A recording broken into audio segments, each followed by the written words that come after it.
पूजनीय संत समाज देवी और देवता सुने समझे विचार करे और अपना कल्याण करे।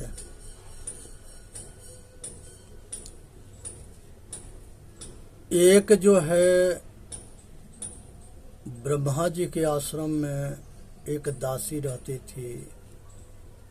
वो ब्रह्मा जी के सेवा करती थी। उसी दासी से नारद जी के जन्म होता है।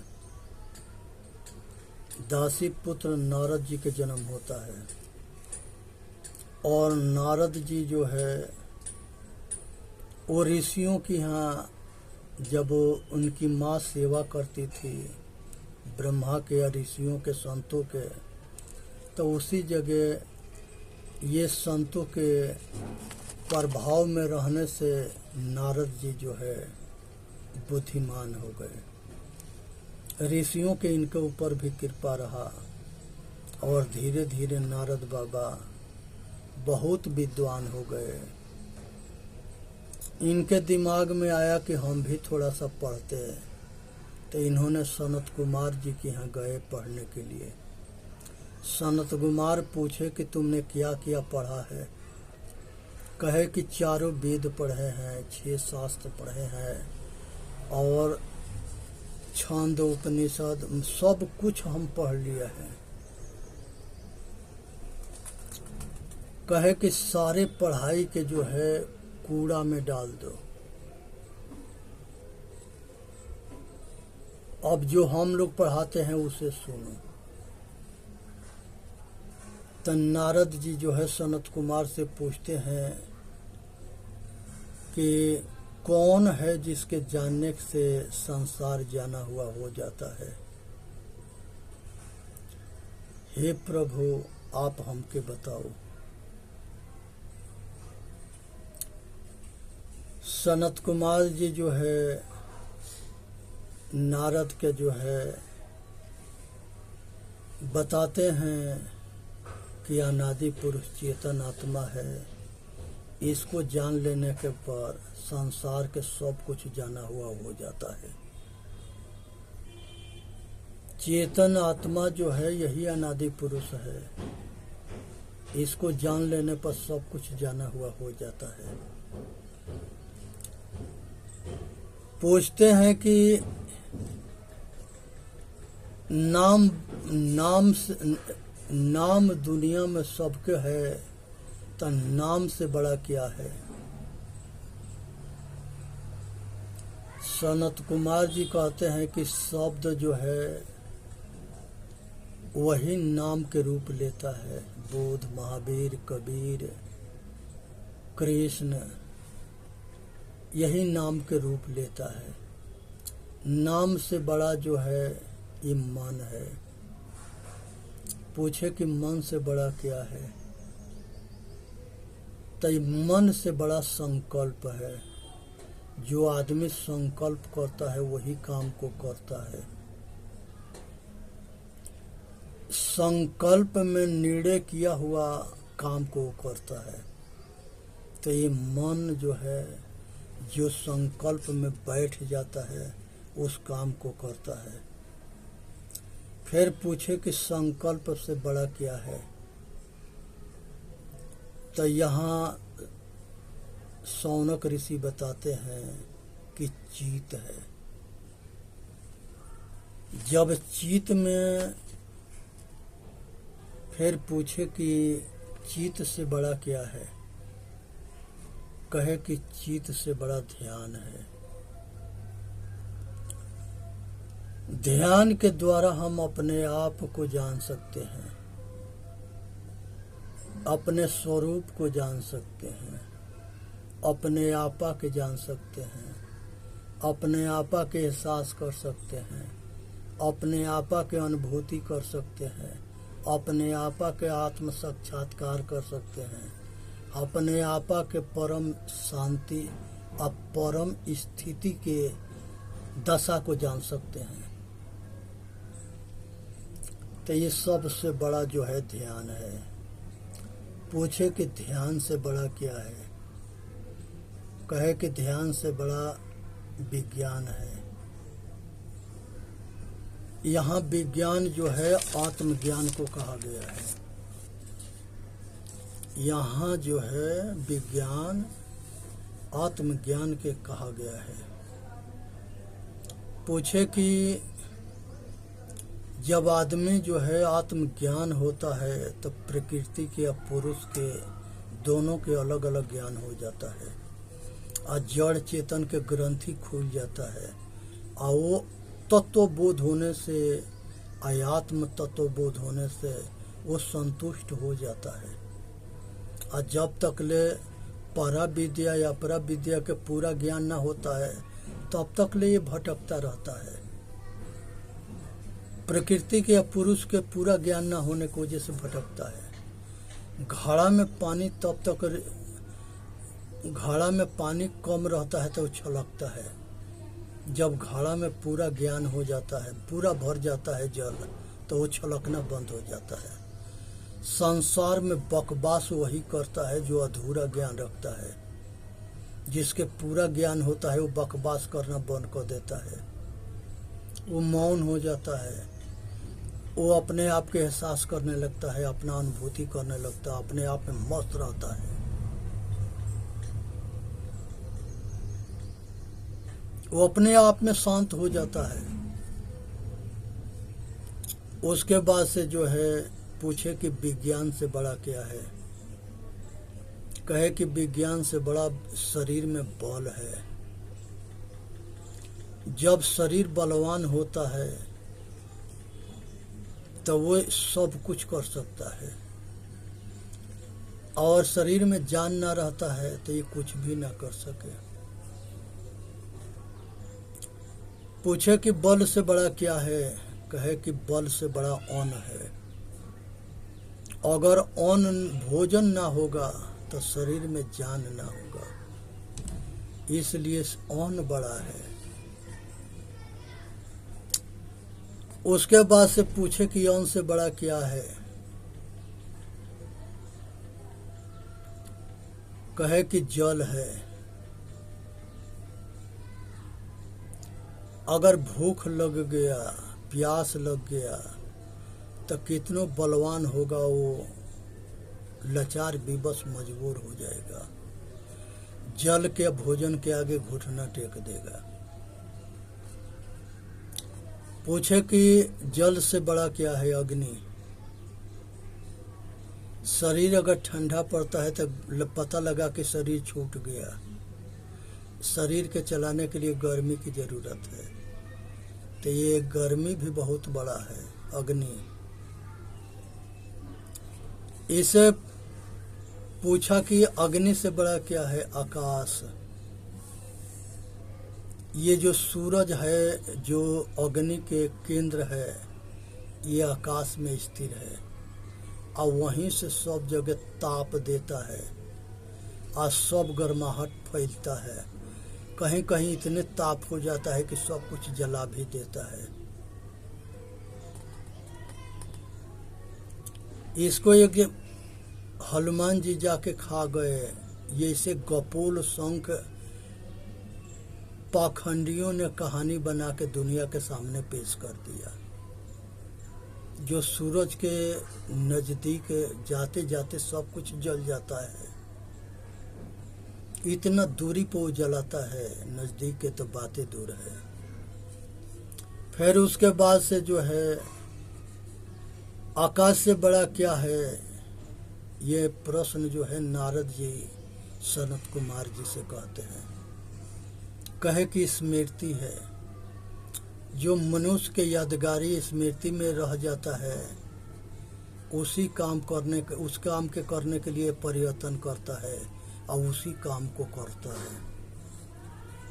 इसलिए संसार के अंदर जो है स्मृति बड़ा है। फिर पूछे कि ये स्मृति से बड़ा क्या है, तो बताए कि आशा बड़ा है, इंतजार। फिर पूछे कि ये आशा से बड़ा क्या है, तो ये प्राण है। इसलिए प्राण पर पहुँचे फिर जो है पूछे कि ये प्राण जो है ये श्वास के जरिए जो है इस शरीर के संचालन करता है। सब जो है प्रकृति तत्व का ज्ञान है। पृथ्वी है, जल है, अग्नि है, वायु है, आकाश है, सूर्य है, चांद है, तारागण है, ये सब प्रकृति है। सब अपने आप में बहुत शक्तिशाली है, लेकिन सब जड़ है। पृथ्वी अपने को नहीं जानती, जल अपने को नहीं जानता, अग्नि अपने को नहीं जानती, सूरज अपने आप को नहीं जानता, समुंदर अपने आप को नहीं जानता, सागर महासागर अपने आप को नहीं जानता, वन पहाड़ वो अपने आप को नहीं जानता। सब जड़ है। नवग्रह अपने आप को नहीं जानता, लेकिन अज्ञानियों ने सभी ग्रह के और सूरज चांद के, सप्त ऋषियों के, ध्रुव तारा के, सबके कहानी बना करके और दुनिया को मूर्ख बना के भटका दिया। सूरज से बच्चा पैदा करा दिया कि करण सूरज के पुत्र है, कोई राजा होगा, मनुष्य होगा, उसे सूरज पैदा, करण पैदा हो गया होगा। लेकिन आकाश वाला सूरज जो जड़ है, आग के गोला है, वो बच्चा पैदा कर रहा है। चंद्रमा से, चंद्रमा के जो है माता पिता अत्रि ऋषि सती अनसुईया होती है। ये ब्रह्मा विष्णु महेश तीनों की माँ होती है और पिता होते हैं। तीनों जो है इनके यहाँ पैदा होते हैं। इस तरह से जो है बात को समझने की जरूरत है। अंगिरा ऋषि के पुत्र विहंसपत होते हैं। विहंसपत के पुत्र जो है भरद्वाज ऋषि होते हैं। अंगिरा ऋषि और भरद्वाज ऋषि और विहंसपत ऋषि ये सब गुरु थे और गुरुकुल चलाते थे। अंगिरा ऋषि के आश्रम में शौनक ऋषि पढ़ते थे। तो शौनक ऋषि अंगिरा ऋषि से पूछे थे, और इतने अंगिरा ऋषि इतने तेजवान थे कि अग्निदेव उनका पुत्र बने। सब देवता इंद्र सब जो है अंगिरा ऋषि के यहाँ पढ़ते थे उनके गुरुकुल में, और सबसे तेजवान थे। इसलिए आज जरूरत है, अंगिरा ऋषि से शौनक ऋषि ने पूछे थे कि हे प्रभु, किसके जानने से संसार जाना हुआ हो जाता है? अंगिरा ऋषि बताए थे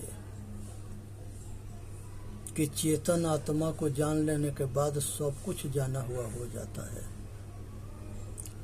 शौनक ऋषि पूछे कि कैसे? तो उन्होंने प्रमाण दिए, उपमा दिए कि जिस तरह से कुम्हार मिट्टी के बर्तन बनाता है, अलग अलग सबके नाम होते हैं, लेकिन मूल में मिट्टी होता है। और जो कुछ वो बनाता है उसके अंदर बाहर हाथ लगा के सपोर्ट करके उस हिसाब से ठोक के बनाता है कि वो टूट ना जाए। ऐसे ये प्रकृति जो है, चेतनात्मक सृष्टि, जड़ात्मक सृष्टि सब कुछ बनाती है, और उस हिसाब से ये बनाती है जिससे कोई सृष्टि खराब ना हो जाए। इसके पास ज्ञान ना है, लेकिन सब कुछ करती है, कर्म फल भोग देती है,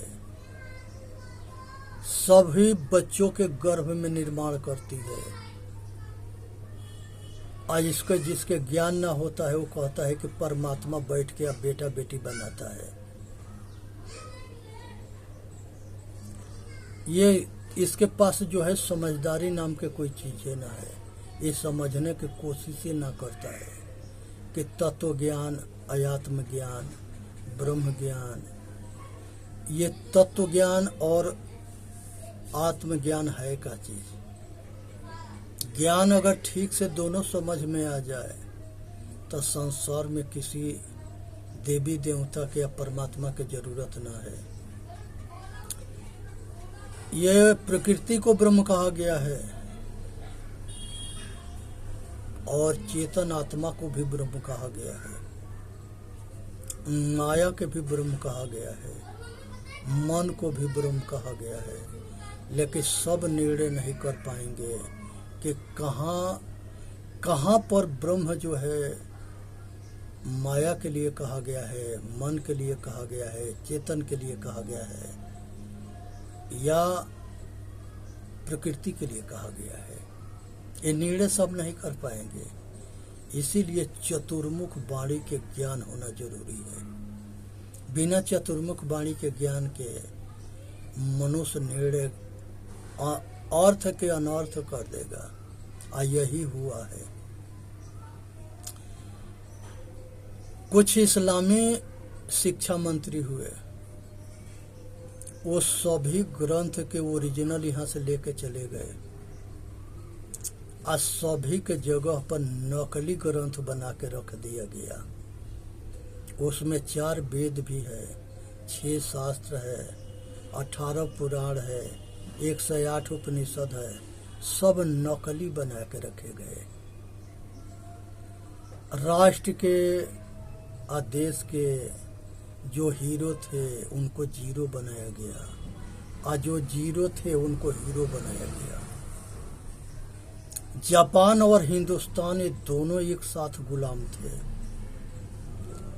जब जापान आज़ाद हुआ, चीन जापान के आज़ाद हुआ, तो वो जापान के सब निशान मिटा दिया।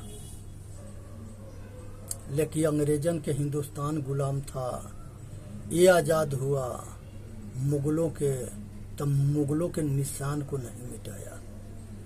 अगर मुगलों के निशान को मिटा दिया होता तो सगरी राड़े खत्म हो गया होता। देश के बंटवारा कर दिए, और देश के बंटवारा में टोटल जाना चाहिए, और टोटल ना गए। ये झगड़ा के जड़ जो है पेड़ बन करके तैयार हो गया। इसलिए जो है नाथूराम गोड ने महात्मा गांधी को मारा था। वो कहा कि जब बंटवारा कर दिए तो टोटल आर पार करो, टोटल हिंदू के यहाँ बुलाओ, मुसलमान के वहाँ भेजो। ये महात्मा गांधी की गलती है कि आज जो है फिर विधर्मियन के कड़ी टक्कर लेना पड़ेगा, तब जाकर के साफ होगा। साफ तो होगा, समय लगेगा, क्योंकि अब जो है समाज जग रहा है, पहले वाला समाज ना है। जो ये कहते थे कि सिर कटवाओ या खाल कटवाओ, आज ये खुदे काट देंगे, ईंट के जवाब पत्थर से देंगे, होश उड़ जाएगा। ये कमजोर ना है, इसलिए सावधान रहे। और हिंदू मुसलमान के दोनों के लड़ाने वाला तीसरा जो है, उस तत्व के जानने की जरूरत है। वो पहले भी कामयाब थे, इसलिए देश गुलाम हुआ मुगलों के। बाद में वो जो है कामयाब रहे, तबे अंग्रेजन के गुलाम हुआ। ये गद्दार हमेशा कामयाब रहे हैं और पोल पट्टी खो जा करके विदेशियों के बताते रहे हैं, लोभ लालच में बिकते रहे हैं, आई देश के संग गद्दारी करते रहे हैं। ये गद्दारन के कोनो धर्म ना है। आज इन्हीं के देन है कि सभी विधर्मियों के, आतंकवादियों के यहाँ समाधि पर फूल माला चादर चढ़ता है और पृथ्वीराज चौहान के समाधि पर जूता पड़ता है। तब ये विधर्मियों के समझ में ना आता है। 33 करोड़ देवता है, उसको छोड़ के मुर्दा पर जाके चादर चढ़ाते हैं। तन को शर्म ना लगता है, इतना बेशर्मी हो गए। राम कृष्ण बुद्ध महावीर, कम से कम इनके जिंदगी में देख लेना चाहिए कि इनके इतिहास कैसा है। ये किसी समाधि पर चादर चढ़ाए? नहीं चढ़ाए। लेकिन ये सबको मानेंगे, पाखंड के मानेंगे, धंधा के मानेंगे, लेकिन महापुरुषों के चरित्र के ना मानेंगे। आज महापुरुषों के चरित्र के ना मानने की वजह से ये दुनिया में आग लगी और आग में ये देश गुलाम हुआ, क्योंकि महापुरुषों का चरित्र नहीं माना गया, आचरण नहीं लिया गया, धंधा के मजबूत किया गया, मुर्दा के पूजो। जिंदा मास्टर चाहिए पढ़ाने के लिए, जिंदा वकील चाहिए, जिंदा डॉक्टर चाहिए, सब कुछ जिंदा चाहिए, खाली पूजा करने के लिए मुर्दा चाहिए। ये सब नारी समाज जो है अज्ञानी हो गई, अज्ञानी को अंधा कहते हैं। सब नारी समाज जो है ये अंधा हो गई, तो पुत्र आंख वाला कहाँ से होगा? पुत्र भी अंधा हो गया। वही लड़का बात नहीं मानता है और माता पिता के जूता मारता है, तो वो रोता है और कहती है कि हमारा लड़का हमारा बात ना मानता है। कैसे मानेगा? तुमने मुर्दा के पूजा किया और मुर्दा औलाद बना दिया, तो वो जिंदा कैसे होगा और जिंदा काम कैसे करेगा? फैशन बन गया कि बेटा बेटी होगा तो नौकर लगा देंगे, और जब वो बेटा बेटी बड़ा हुआ तो वो बूढ़ा बूढ़ी के नौकर लगा दिया और बैठ के रो और मरो। क्योंकि सारे बूढ़ा जो है सत्संग में जाते हैं, ना बेटा पतोह के ले गए, ना नाते नतनी के ले गए, खाली अपने आँख से दिखाई ना देता है, सारे दांत टूट गया है, सत्संग सुनता है ना। जब परिवार में जो है बुद्धिजीवी ना बनाया, संस्कारी ना बनाया, तब अपना जिंदगी बेकार कर लिया, आया अपना बच्चों की जिंदगी खराब कर लिया। कहाँ से सुख शांति मिलेगा? नहीं मिल सकता।